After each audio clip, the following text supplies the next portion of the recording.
Chapter 6. This woman business. What a bore it is! What a pity we can't cut it right out, or at least be like the animals, minutes of ferocious lust and months of icy chastity. Take a cock pheasant, for example. He jumps up on the hens' backs without so much as a with your leave, or by your leave. And no sooner it is over than the whole subject is out of his mind. He hardly even notices his hens any longer. He ignores them, or simply pecks them if they come too near his food. He is not called upon to support his offspring either. Lucky pheasant! How different from the Lord of creation, always on the hop between his memory and his conscience. Tonight Gordon wasn't even pretending to do any work.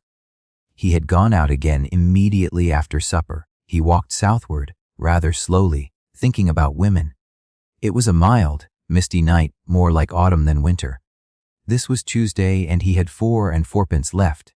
He could go down to the Crichton if he chose. Doubtless Flaxman and his pals were already boozing there. But the Crichton, which had seemed like paradise when he had no money, bored and disgusted him when it was in his power to go there. He hated the stale, beery place and the sights, sounds, smells, all so blatantly and offensively male. There were no women there, only the barmaid with her lewd smile, which seemed to promise everything and promised nothing. Women! Women! The mist that hung motionless in the air turned the passers-by into ghosts at 20 yards distance, but in the little pools of light about the lamp posts there were glimpses of girls' faces. He thought of Rosemary, of women in general, and of Rosemary again. All afternoon he had been thinking of her. It was with a kind of resentment that he thought of her small, strong body, which he had never yet seen naked. How damned unfair it is that we are filled to the brim with these tormenting desires, and then forbidden to satisfy them? Why should one, merely because one has no money, be deprived of that? It seems so natural, so necessary, so much a part of the inalienable rights of a human being. As he walked down the dark street, through the cold yet languorous air, there was a strangely hopeful feeling in his breast. He half believed that somewhere ahead in the darkness a woman's body was waiting for him, but also he knew that no woman was waiting, not even Rosemary. It was 8 days now since she had even written to him. The little beast, 8 whole days without writing. When she knew how much her letters meant to him, how manifest it was that she didn't care for him any longer, that he was merely a nuisance to her with his poverty and his shabbiness and his everlasting pestering of her to say she loved him. Very likely she would never write again. She was sick of him because he had no money. What else could you expect? He had no hold over her. No money, therefore no hold. In the last resort, what holds a woman to any man, except money? A girl came down the pavement alone. He passed her in the light of the lamp post, a working-class girl, 18 years old it might be, hatless, with Wildrow's face. She turned her head quickly when she saw him looking at her. She dreaded to meet his eyes. Beneath the thin silky raincoat she was wearing, belted at the waist, her youthful flanks showed supple and trim. He could have turned and followed her, almost. But what was the use? She'd run away or call a policeman. My golden locks time hath to silver turned, he thought. He was 30 and moth-eaten. What woman worth having would ever look at him again? This woman business. Perhaps you'd feel differently about it if you were married. But he had taken an oath against marriage long ago. Marriage is only a trap set for you by the money. God, you grab the bait, snap goes the trap, and there you are, chained by the leg to some good job till they cart you to Kensal Green. And what a life!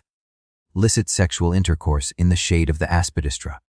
Pram, pushing and sneaky adulteries, and the wife finding you out and breaking the cut. Glass whiskey decanter over your head. Nevertheless, he perceived that, in a way, it is necessary to marry. If marriage is bad, the alternative is worse. For a moment he wished that he were married. He pined for the difficulty of it, the reality, the pain, and marriage must be indissoluble, for better for worse, for richer for poorer, till death do you part. The old Christian ideal marriage tempered by adultery. Commit adultery if you must, but at any rate have the decency to call it adultery. None of that American soul, mate slop, have your fun, and then sneak home, juice of the forbidden fruit dripping from your whiskers, and take the consequences. Cut, glass whiskey decanters broken over your head, nagging, burnt meals, children crying, clash and thunder of embattled mothers, in law. Better that, perhaps, than horrible freedom. You'd know, at least, that it was real life that you were living. But anyway, how can you marry on £2 a week? Money, money, always money. The devil of it is that outside marriage, no decent relationship with a woman is possible. His mind moved backwards. Over his 10 years of adult life, the faces of women flowed through his memory. 10 or a dozen of them there had been. Tarts, also. Kami along done cadaver un cadaveri tendu. And even when they were not tarts, it had been squalid, always squalid. Always it had started in a sort of cold-blooded willfulness and ended in some mean, callous desertion. That, too, was money. Without money, you can't be straightforward in your dealings with women. For without money, you can't pick and choose. You've got to take what women you can get, and then, necessarily, you've got to break free of them. Constancy, like all other virtues, has got to be paid for in money. And the mere fact that he had rebelled against the money code and wouldn't settle down in the prison of a good job, a thing no woman will ever understand, had brought a quality of impermanence, of deception, into all his affairs with women. Abjuring money, he ought to have abjured women too. Serve the money, God, or do without women. Those are the only alternatives. And both were equally impossible. From the side street just ahead, a shade of white light cut through the mist, and there was a bellowing of street hawkers. It was Luton Road, where they have the open-air market 2 evenings a week. Gordon turned to his left, into the market. He often came this way. The street was so crowded that you could only with difficulty thread your way down the cabbage-littered alley between the stalls.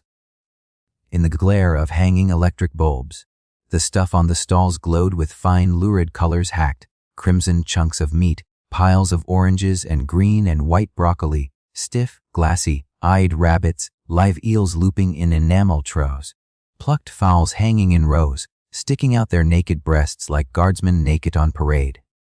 Gordon's spirits revived a little. He liked the noise, the bustle, the vitality. Whenever you see a street market, you know there's hope for England yet. But even here he felt his solitude. Girls were thronging everywhere, in knots of 4 or 5, prowling desirously about the stalls of cheap underwear and swapping backchat and screams of laughter with the youths who followed them. None had eyes for Gordon.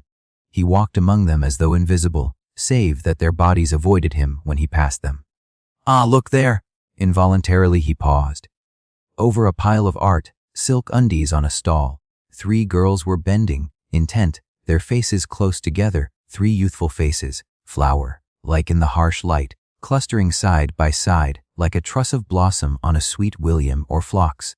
His heart stirred. No eyes for him, of course! One girl looked up. Ah! Hurriedly, with an offended air, she looked away again. A delicate flush like a wash of aquarelle flooded her face. The hard, sexual stare in his eyes had frightened her. They flee from me that sometime did me seek. He walked on. If only Rosemary were here! He forgave her now for not writing to him. He could forgive her anything, if only she were here. He knew how much she meant to him, because she alone of all women was willing to save him from the humiliation of his loneliness. At this moment he looked up and saw something that made his heart jump. He changed the focus of his eyes abruptly. For a moment he thought he was imagining it. But no, it was Rosemary! She was coming down the alley between the stalls, 20 or 30 yards away. It was as though his desire had called her into being. She had not seen him yet.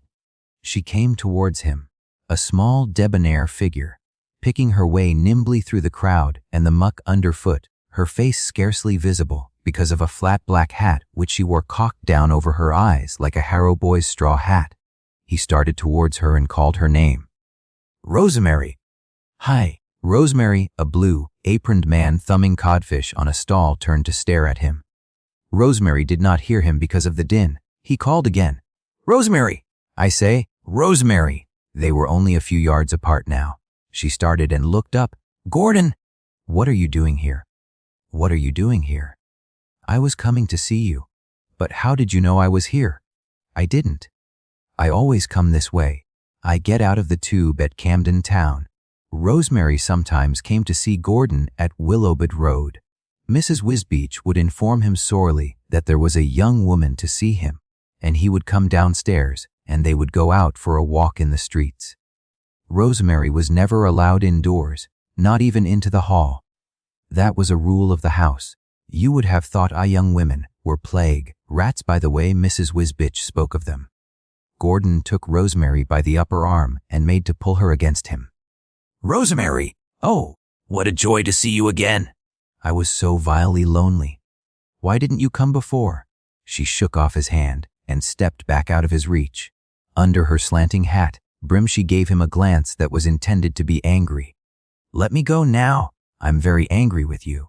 I very nearly didn't come after that beastly letter you sent me." "What beastly letter?"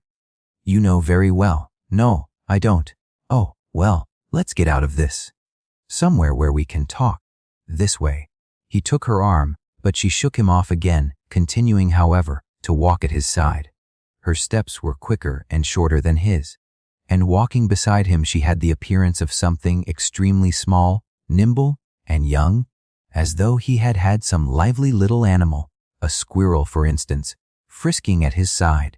In reality she was not very much smaller than Gordon, and only a few months younger, but no one would ever have described Rosemary as a spinster of nearly 30, which in fact she was. She was a strong, agile girl with stiff black hair, a small triangular face, and very pronounced eyebrows. It was one of those small, peaky faces, full of character, which one sees in 16th century portraits. The first time you saw her take her hat off you got a surprise, for on her crown 3 white hairs glittered among the black ones like silver wires. It was typical of Rosemary that she never bothered to pull the white hairs out. She still thought of herself as a very young girl, and so did everybody else. Yet if you looked closely the marks of time were plain enough on her face. Gordon walked more boldly with Rosemary at his side. He was proud of her. People were looking at her, and therefore at him as well. He was no longer invisible to women. As always, Rosemary was rather nicely dressed. It was a mystery how she did it on £4 a week. He liked particularly the hat she was wearing, one of those flat felt hats which were then coming into fashion and which caricatured a clergyman's shovel hat. There was something essentially frivolous about it, in some way difficult to be described. The angle at which it was cocked forward harmonized appealingly with the curve of Rosemary's behind. "I like your hat," he said. In spite of herself, a small smile flickered at the corner of her mouth. "It is rather nice," she said, giving the hat a little pat with her hand. She was still pretending to be angry, however. She took care that their bodies should not touch. As soon as they had reached the end of the stalls and were in the main street, she stopped and faced him somberly. "What do you mean by writing me letters like that?" she said. "Letters like what?" "Saying I'd broken your heart." "So you have. It looks like it, doesn't it?" "You don't know." "It certainly feels like it." The words were spoken half jokingly, and yet they made her look more closely at him, at his pale, wasted face, his uncut hair, his general down-at-heel, neglected appearance. Her heart softened instantly, and yet she frowned. Why won't he take care of himself? Was the thought in her mind. They had moved closer together. He took her by the shoulders. She let him do it, and, putting her small arms round him, squeezed him very hard, partly in affection, partly in exasperation. "Gordon, you are a miserable creature," she said. "Why am I a miserable creature? Why can't you look after yourself properly? You're a perfect scarecrow. Look at these awful old clothes you're wearing. They're suited to my station. One can't dress decently on £2 a week, you know. But surely there's no need to go about looking like a rag bag. Look at this button on your coat, broken in half." She fingered the broken button, then suddenly lifted his discolored Woolworths tie aside. In some feminine way she had divined that he had no buttons on his shirt. "Ice, again, not a single button. You are awful. Gordon, I tell you I can't be bothered with things like that. I've got a soul above buttons. But why not give them to me and let me sew them on for you? And, oh Gordon, you haven't even shaved today. How absolutely beastly of you. You might at least take the trouble to shave every morning. I can't afford to shave every morning, he said perversely. What do you mean, Gordon? It doesn't cost money to shave, does it? Yes, it does. Everything costs money. Cleanness, decency, energy, self-respect, everything. It's all money. Haven't I told you that 1,000,000 times? She squeezed his ribs again. She was surprisingly strong too, and frowned up at him, studying his face as a mother looks at some peevish child of which she is unreasonably fond. What a fool I am, she said. In what way a fool? Because I'm so fond of you. Are you fond of me? Of course I am. You know I am. I adore you. It's idiotic of me. Then come somewhere where it's dark. I want to kiss you. A fancy being kissed by a man who hasn't even shaved. Well, that'll be a new experience for you. No, it won't, Gordon. Not after knowing you for 2 years. Well, come on, anyway. They found an almost dark alley between the backs of houses. All their lovemaking was done in such places. The only place where they could ever be private was the streets. He pressed her shoulders against the rough, damp bricks of the wall. She turned her face readily up to his and clung to him with a sort of eager, violent affection, like a child. And yet all the while, though they were body to body, it was as though there were a shield between them. She kissed him as a child might have done, because she knew that he expected to be kissed. It was always like this. Only at very rare moments could he awake in her the beginnings of physical desire, and these she seemed afterwards to forget, so that he always had to begin at the beginning over again. There was something defensive in the feeling of her small, shapely body. She longed to know the meaning of physical love, but also she dreaded it. It would destroy her youth, the youthful, sexless world in which she chose to live.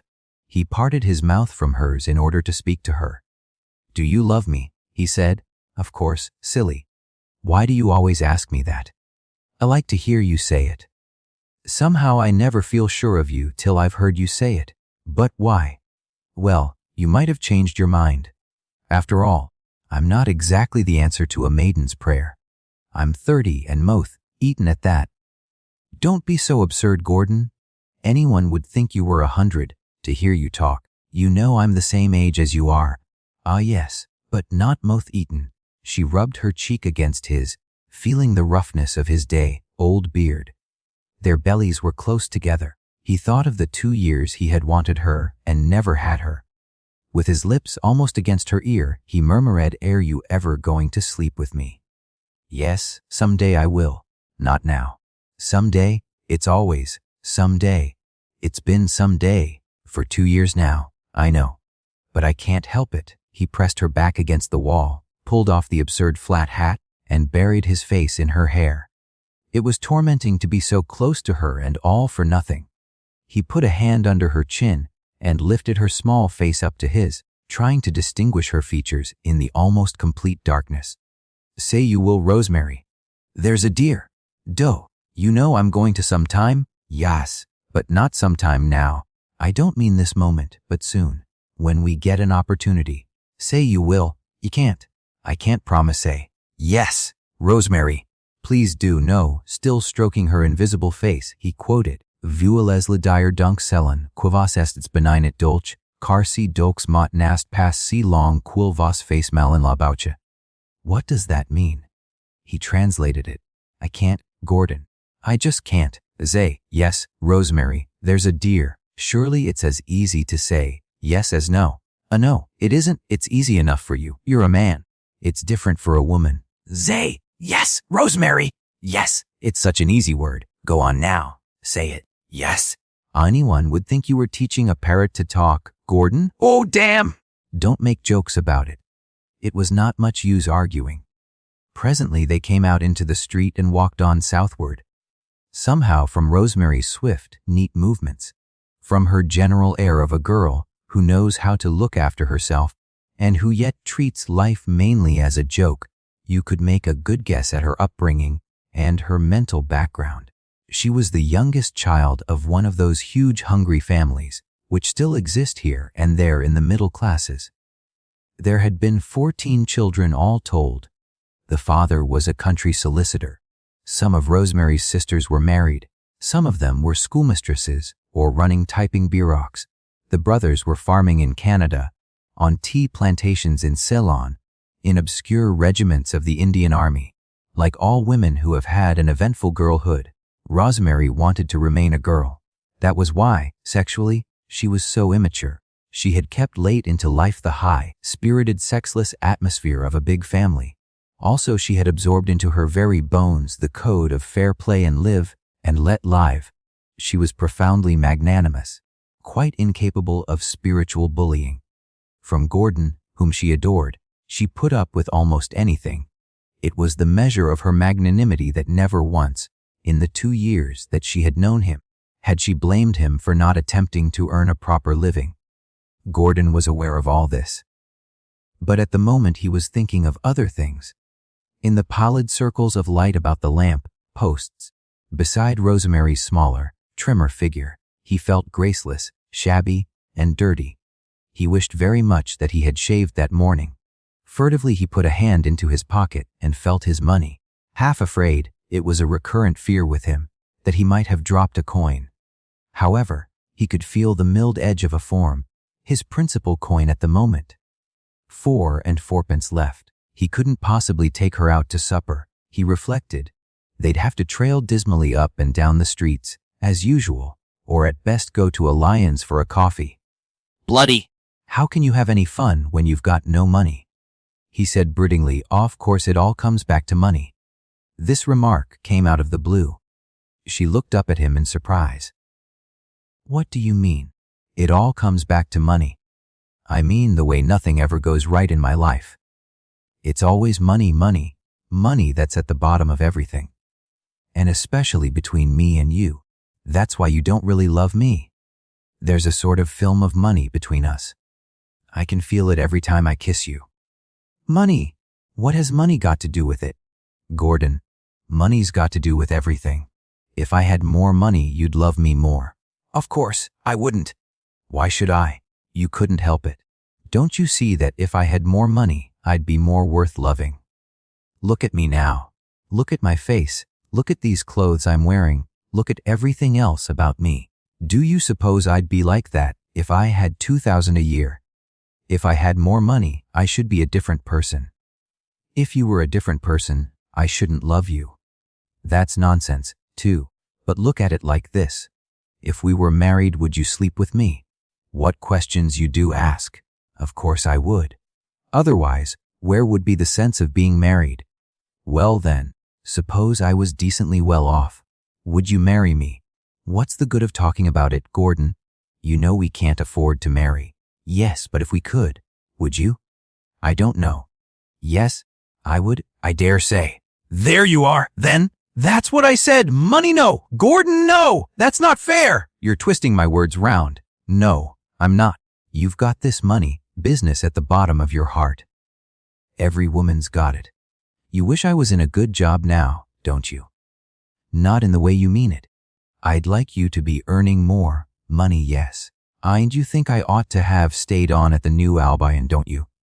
You'd like me to go back there now and write slogans for QT, sauce and True Weight breakfast crisps. Wouldn't you? No, I wouldn't. I never said that. You thought it, though. It's what any woman would think. He was being horribly unfair, and he knew it. The one thing Rosemary had never said, the thing she was probably quite incapable of saying, was that he ought to go back to the New Albion. But for the moment he did not even want to be fair. His sexual disappointment still pricked him. With a sort of melancholy triumph he reflected that, after all, he was right. It was money that stood between them. Money, money, all is money! He broke into a half-serious tirade. Women! What nonsense they make of all our ideas! Because one can't keep free of women, and every woman makes one pay the same price. Chuck away your decency and make more money. That's what women say. Chuck away your decency, suck the blacking off the boss's boots, and buy me a better fur coat than the woman next door. Every man you can see has got some blasted woman hanging round his neck like a mermaid, dragging him down and down, down to some beastly little semi-detached villa in Putney with hire, purchase furniture, and a portable radio and an Aspidistra in the window. It's women who make all progress impossible. Not that I believe in progress, he added rather unsatisfactorily. What absolute nonsense you do talk, Gordon. As though women were to blame for everything. They are to blame, finally. Because it's the women who really believe in the money code. The men obey it. They have to, but they don't believe in it. It's the women who keep it going. The women and their Putney villas and their fur coats and their babies and their Aspidistras. It is not the women, Gordon. Women didn't invent money. Did they?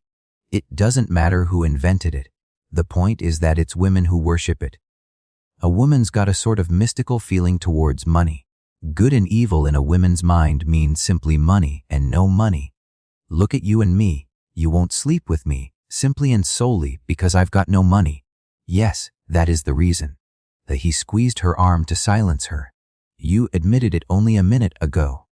And if I had a decent income, you'd go to bed with me tomorrow. It's not because you're mercenary. You don't want me to pay you for sleeping with me. It's not so crude as that. But you've got that deep down mystical feeling that somehow a man without money isn't worthy of you. He's a weakling, a sort of half-man. That's how you feel.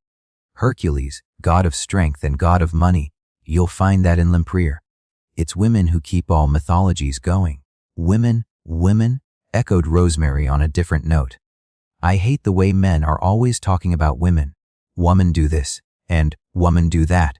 As though all women were exactly the same. Of course all women are the same. What does any woman want except a safe income and 2 babies, and a semi-detached villa in Putney with an Aspidistra in the window? Oh, you and your Aspidistras! On the contrary, your Aspidistras. You're the sex that cultivates them. She squeezed his arm and burst out laughing. She was really extraordinarily good-natured. Besides, what he was saying was such palpable nonsense that it did not even exasperate her. Gordon's diatribes against women were in reality a kind of perverse joke. Indeed, the whole sex war is at bottom only a joke. For the same reason it is great fun to pose as a feminist or an anti-feminist according to your sex. As they walked on, they began a violent argument upon the eternal and idiotic question of man versus woman. The moves in this argument, for they had it as often as they met, were always very much the same. Men are brutes and women are soulless, and women have always been kept in subjection, and they jolly well ought to be kept in subjection. And look at patient Griselda, and look at Lady Astor. And what about polygamy and Hindu widows? And what about Mother Pankhurst's piping days, when every decent woman wore mousetraps on her garters, and couldn't look at a man without feeling her right hand itch for a castrating knife? Gordon and Rosemary never grew tired of this kind of thing. Each laughed with delight at the other's absurdities. There was a merry war between them. Even as they disputed, arm in arm, they pressed their bodies delightedly together. They were very happy. Indeed, they adored one another. Each was to the other a standing joke and an object infinitely precious. Presently a red and blue haze of neon lights appeared in the distance. They had reached the beginning of the Tottenham Court Road. Gordon put his arm round her waist and turned her to the right, down a darkish side street. They were so happy together that they had got to kiss. They stood clasped together under the lamp post, still laughing, 2 enemies breast to breast. She rubbed her cheek against his. Gordon, you are such a dear old ass! I can't help loving you, scrubby jaw and all. Do you really? Really and truly? Her arms still round him, she leaned a little backwards, pressing her belly against his with a sort of innocent voluptuousness. Life is worth living, isn't it, Gordon? Sometimes. If only we could meet a bit oftener. Sometimes I don't see you for weeks. I know, it's bloody. If you knew how I hate my evenings alone. One never seems to have time for anything. I don't even leave that beastly office till nearly 7. What do you do with yourself on Sundays, Gordon? Oh, God! moon about and look miserable, like everyone else. Why not let's go out for a walk in the country sometimes? Then we would have all day together. Next Sunday, for instance. The words chilled him. They brought back the thought of money, which he had succeeded in putting out of his mind for half an hour past. A trip into the country would cost money, far more than he could possibly afford. He said in a non-committal tone that transferred the whole thing to the realm of abstraction. Of course, it's not too bad in Richmond Park on Sundays, or even Hampstead Heath, especially if you go in the mornings before the crowds get there. But let's go right out into the country, somewhere in Surrey, for instance, or to Burnham Beeches. It's so lovely at this time of year, with all the dead leaves on the ground, and you can walk all day and hardly meet a soul. We'll walk for miles and miles and have dinner at a pub. It would be such fun. Let's, a blast. The money, business was coming back. A trip even as far as Burnham Beeches would cost all of 10 bob. He did some hurried arithmetic. 5 bob he might manage, and Julia would lend him 5, give him 5, that was. At the same moment he remembered his oath, constantly renewed and always broken, not to borrow money off Julia. He said in the same casual tone as before, it would be rather fun. I should think we might manage it. I'll let you know later in the week, anyway. They came out of the side street, still arm in arm. There was a pub on the corner. Rosemary stood on tiptoe, and clinging to Gordon's arm to support herself, managed to look over the frosted lower half of the window. Look, Gordon, there's a clock in there. It's nearly 9:30. Aren't you getting frightfully hungry? No, he said instantly and untruthfully.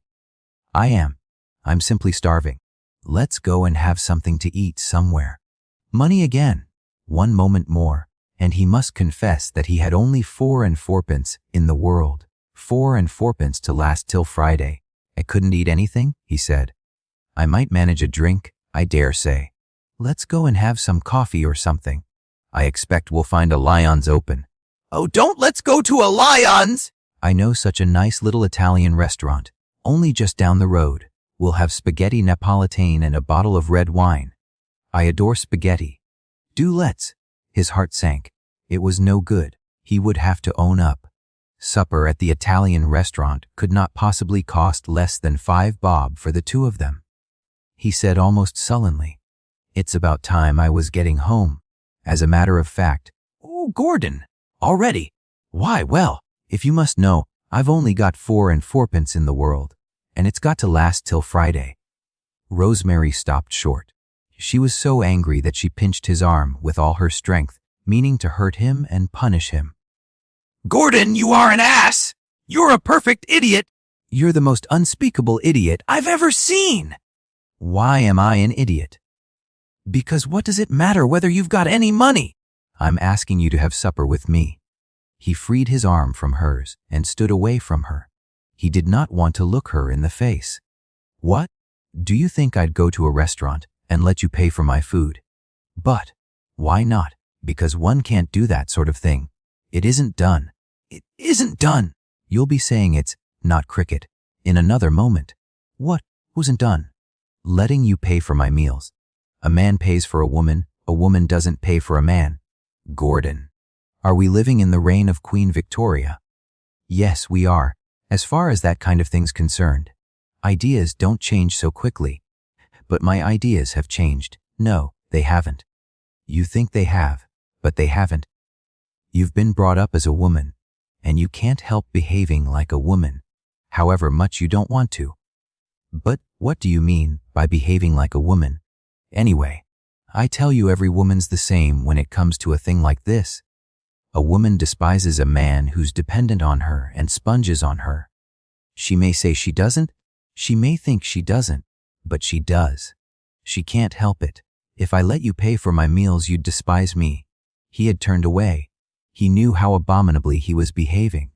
But somehow he had got to say these things. The feeling that people, even Rosemary, must despise him for his poverty was too strong to be overcome. Only by rigid, jealous independence could he keep his self-respect. Rosemary was really distressed this time. She caught his arm and pulled him round, making him face her. With an insistent gesture, angrily and yet demanding to be loved, she pressed her breast against him. Gordon, I won't let you say such things. How can you say I'd ever despise you? I tell you you couldn't help it if I let myself sponge on you. Sponge on me? What expressions you do use! How is it sponging on me to let me pay for your supper just for once? He could feel the small breasts, firm and round, just beneath his own. She looked up at him, frowning and yet not far from tears. She thought him perverse, unreasonable, cruel, but her physical nearness distracted him. At this moment all he could remember was that in 2 years she had never yielded to him. She had starved him of the one thing that mattered. What was the good of pretending that she loved him when in the last essential she recoiled? He added with a kind of deadly joy, in a way you do despise me. Oh, yes, I know you're fond of me, but after all, you can't take me quite seriously. I'm a kind of joke to you. You're fond of me, and yet I'm not quite your equal. That's how you feel. It was what he had said before, but with this difference, that now he meant it, or said it as if he meant it. She cried out with tears in her voice, Don't, Gordon, I don't. You know I don't. You do. That's why you won't sleep with me. Didn't I tell you that before? She looked up at him an instant longer, and then buried her face in his breast as suddenly as though ducking from a blow. It was because she had burst into tears. She wept against his breast, angry with him, hating him, and yet clinging to him like a child. It was the childish way in which she clung to him, as a mere male breast to weep on, that hurt him most. With a sort of self-hatred, he remembered the other women who in just the same way had cried against his breast. It seemed the only thing he could do with women, to make them cry. With his arm round her shoulders, he caressed her clumsily, trying to console her. You've gone and made me cry, she whimpered in self-contempt. I'm sorry, Rosemary, dear one. Don't cry, please don't cry, Gordon, dearest. Why do you have to be so beastly to me? I'm sorry. I'm sorry. Sometimes I can't help it, but why? Why? She had got over her crying. Rather more composed, she drew away from him and felt for something to wipe her eyes. Neither of them had a handkerchief. Impatiently, she wrung the tears out of her eyes with her knuckles. How silly we always are. Now, Gordon, be nice for once. Come along to the restaurant and have some supper, and let me pay for just this once. Never mind about the old money, business. Do it just to please me. I tell you I can't do that kind of thing. I've got to keep my end up. But what do you mean? Keep your end up? I've made a war on money, and I've got to keep the rules. The first rule is never to take charity. Charity? Oh, Gordon, I do think you're silly. She squeezed his ribs again. It was a sign of peace. She did not understand him, probably never would understand him, yet she accepted him as he was, hardly even protesting against his unreasonableness. As she put her face up to be kissed, he noticed that her lips were salt. A tear had trickled here. He strained her against him. The hard defensive feeling had gone out of her body.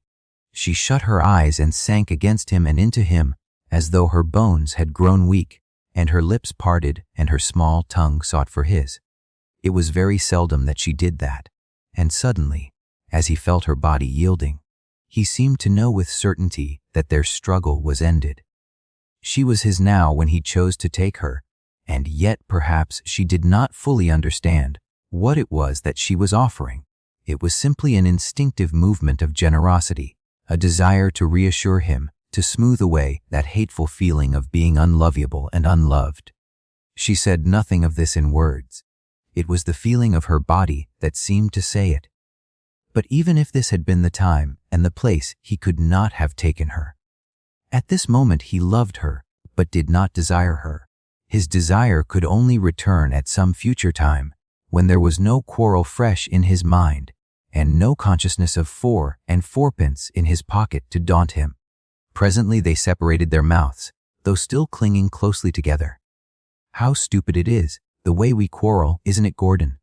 When we meet so seldom, I know. It's all my fault. I can't help it. Things rub me up. It's money at the bottom of it. Always money. Oh, money! You let it worry you too much, Gordon. Impossible. It's the only thing worth worrying about. But, anyway, we will go out into the country next Sunday, won't we? To Burnham Beaches or somewhere. It would be so nice if we could. Yes, I'd love to. We'll go early and be out all day. I'll raise the train fares somehow. But you'll let me pay my own fare, won't you? No, I'd rather I paid them. But we'll go. Anyway. And you really won't let me pay for your supper?